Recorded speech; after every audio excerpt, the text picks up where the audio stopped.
बताई जा रही थी, कही जा रही थी, तो थोड़ी बहुत शंका हो रही होगी आपको।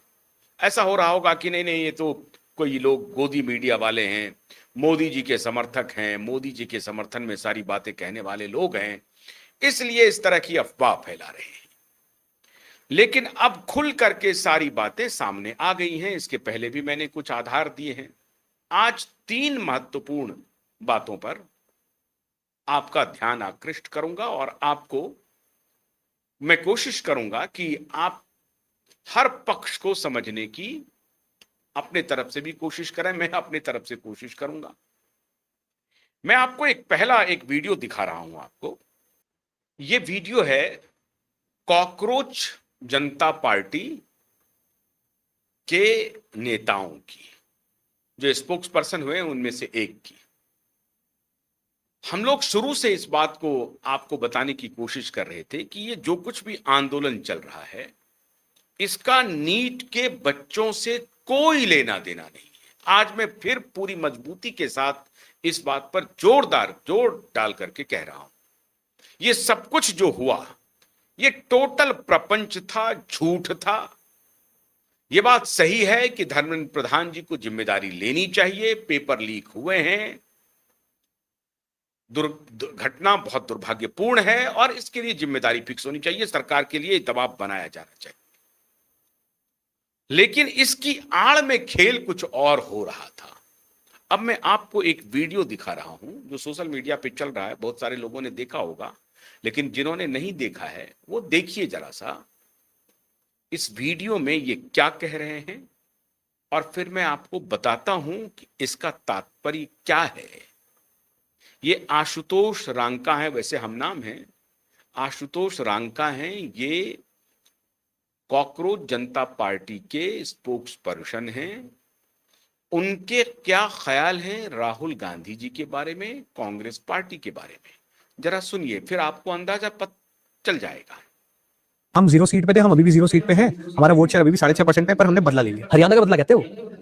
आप खुश हो सकते हो, आपको बिल्कुल खुश होना चाहिए, क्योंकि हरियाणा में उनका जो पॉइंट ऑफ व्यू, हरियाणा में आप लोगों ने उनका दिला, तो आप बिल्कुल इस चीज को लेकर आपको खुशी महसूस हो रही है कि 5,000 वोट लाने से आपने आम आदमी पार्टी को हरा दिया, आप बिल्कुल खुश होइए। मैं चाहता हूं कि आपको भी खुशी मिले, सब खुश रहे इस दुनिया में, आप खुश रहिए। पर रियलिटी है कि आप उतने ही इनसिग्निफिकेंट थे जितने 10 साल पहले थे, 5 साल पहले थे, और उतने ही इनसिग्निफिकेंट आप 5 साल बाद भी रहो, क्योंकि आप जमीन से पूरी तरह कटे हुए हो। आपकी कोई लीडरशिप नहीं है, आपके पास कोई विजन नहीं, आपकी पूरी पॉलिटिक्स है कि बीजेपी ये गलत कर दी। आप क्या कर रहे हो, आप क्या ऑफर करने वाले हो, आपके पास कुछ है ही नहीं। तो आप इनसिग्निफिकेंट हो, आप खुश होते रहो। आप राहुल गांधी जी की टी शर्ट के बारे में बात करो, आप उनकी एब्स के बारे में बात करो, वो कितने फिट हैं, वो इतनी ठंड में व्हाइट टी शर्ट पहन के कैसे चलते हैं, वो इंग्लिश कितनी अच्छी बोल लेते हैं, आप उसमें बात करो, बिल्कुल करो, और सेलिब्रेट करो, और सोशल मीडिया पे लड़ाई लड़ो, और सोशल मीडिया पे ट्विटर पे आप पूरी एनर्जी लगाओ। ग्राउंड पे कुछ नहीं, ग्राउंड पे आप कुछ मत करो। तो आप ये चीज करते रहो, आप 10 साल करो, 15 साल करो, आप जितने साल करोगे, BJP is happy, they are more than happy. तो कांग्रेस की जो अभी प्रेजेंट सिचुएशन है उसमें BJP is very happy and they want Rahul Gandhi to continue. देखो ये इतना कॉम्पिटेंट इनकॉम्पिटेंट है कि इतने इलेक्शन हार गया कि मतलब एस्टैब्लिश्ड है इनकॉम्पिटेंसी, मतलब एनेक्डोटल भी नहीं, अब तो कॉम्पिटेंसी एस्टैब्लिश्ड है, फिर भी आपको लगा हुआ है, तो क्या दिक्कत है? जब कोई अपने पांव पे रेडी है कुल्हाड़ी मारनी है तो लगे रहो, तो कोई दिक्कत ही नहीं है। लास्ट 2 क्वेश्चन रैप अप करते हैं जल्दी। सुनने में आया, सुन लिया आपने? ये आशुतोष रांका जी हैं, वो कह रहे हैं कि हमने बदला ले लिया हरियाणा में, भले ही हमें 6,000 वोट आए, हमारा 6% ही वोट शेयर हो, उससे कोई लेना देना नहीं, मुझे कितने वोट आ रहे हैं, हमने कांग्रेस से बदला लिया, नंबर 1। नंबर 2, ये कह रहे हैं कि राहुल गांधी कांग्रेसी के ऊपर इनको शर्म आ रही है, मोटे तौर पर ये यही बात कह रहे हैं। शर्म की बात तो इन्होंने नहीं कही, लेकिन मैं अपनी तरफ से कह रहा हूं, शर्म से 2-4 कदम आगे ये चले गए हैं आशुतोष रांका जी। ये कह रहे हैं कि राहुल गांधी और कांग्रेसी इसी बात पर खुश हैं कि वो देखिए ठंड में टी शर्ट पहन के चले जाते हैं, वो अंग्रेजी कैसी बोल लेते हैं, उनके एप्स कैसे हैं, वो एक्सरसाइज बहुत जबरदस्त करते हैं। तो साहब अगर इसी बात से खुश होना है तो खुश रहो। कह रहे हैं राहुल गांधी एक टोटल फेल्योर है, कंप्लीट फेल्योर है, लगातार चुनाव हारते जा रहे हैं। और आप देखिए, आप बुरा मत मानिएगा, कॉकरोच के बारे में मैं अभी और विस्तार से बताता हूं, लेकिन मेरे भी ख्याल और आपके भी ख्याल शायद यही होंगे। आज फिर राहुल गांधी ने जो कुछ भी किया सदन में, उससे फिर ऐसा लग रहा है कि राहुल गांधी पता नहीं कब गंभीर होंगे, वो बिल्कुल गलत फहमी में जी रहे हैं। इतने मौके आ रहे हैं राहुल के पास, इस देश का नेतृत्व संभालने के लिए। सरकार के खिलाफ नाराजगी है, मैं ऐसा नहीं कह रहा हूं कि सरकार के खिलाफ नाराजगी नहीं है, लेकिन आज फिर देश निराश हो गया। और निराशा का कारण एकमात्र व्यक्ति है जो लीडर ऑफ ऑपोजिशन है, जिनके 99 सांसद हैं। ये टैली आगे बढ़ सकती है अगर वो अपनी कमियों में सुधार कर ले, अपने अहंकार में बदलाव कर ले। लेकिन ठकुर सुहाती करने वाले जो उनके सलाहकार हैं वो कभी उनको बताएंगे नहीं, सामने से मुंह पे कहेंगे नहीं, तो हम लोगों को कहना पड़ता है। आज फिर संसद में राहुल गांधी ने वही ऐसा राग अलापना शुरू किया, कहा कि 3 तरह के लोग होते हैं, एक होते हैं इडियट्स, एक होते हैं अंधभक्त। और जब पहले जो होते हैं वो टैलेंटेड, उन पर तो चर्चा खत्म हो गई, इडियट और अंधभक्त पर आ गई। इसकी आवश्यकता क्या है? क्या आवश्यकता है?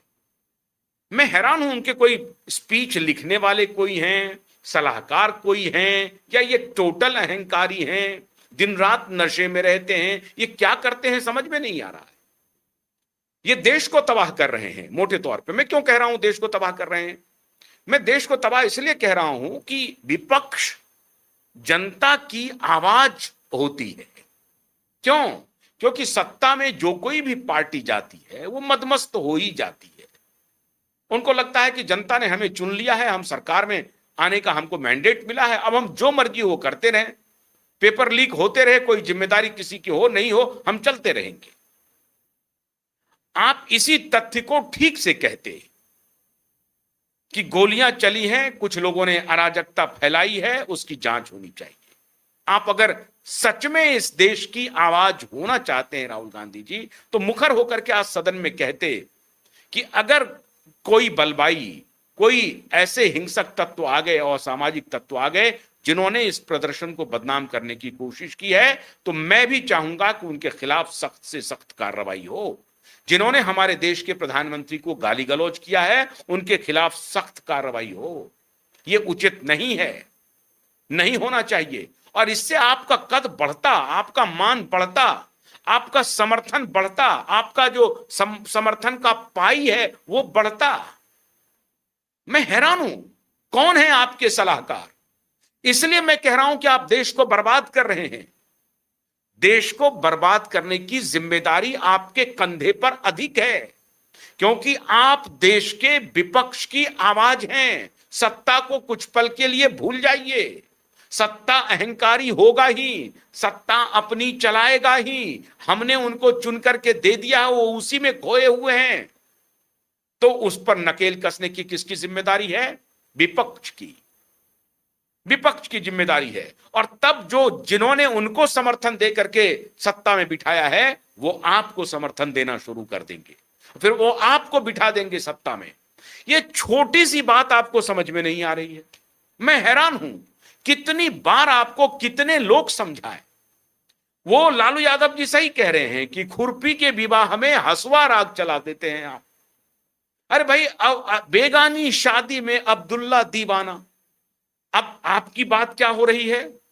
वही बात हो रही है ना, जैसे इस धूर्त व्यक्ति की आ रही है। इसको नीट से कोई लेना देना नहीं था, इसको एक मूवमेंट खड़ा करना था अपनी पार्टी के लिए, आम आदमी पार्टी के लिए, जिसके पेरोल पर अभी कुछ दिन तक था और अभी भी संभवतः पेरोल पर है। तो इसको केजरीवाल ने कहा कि तुम एक काम करो, ये अभी कॉकरोच बोल दिया है, कॉकरोच के नाम पर कुछ कर दो, जैसे कि E20 जनता पार्टी हो गया, उसी तरीके से कॉकरोच जनता पार्टी कर दो और हम पीछे से समर्थन करेंगे। शुरू में हम तुम लगेगा कि ये स्टूडेंट का मूवमेंट है, स्टूडेंट का मूवमेंट है, और पकड़ लाएंगे किसी को, तो एक अनशनकारी को पकड़ लाए, उनसे तफरका हो गया।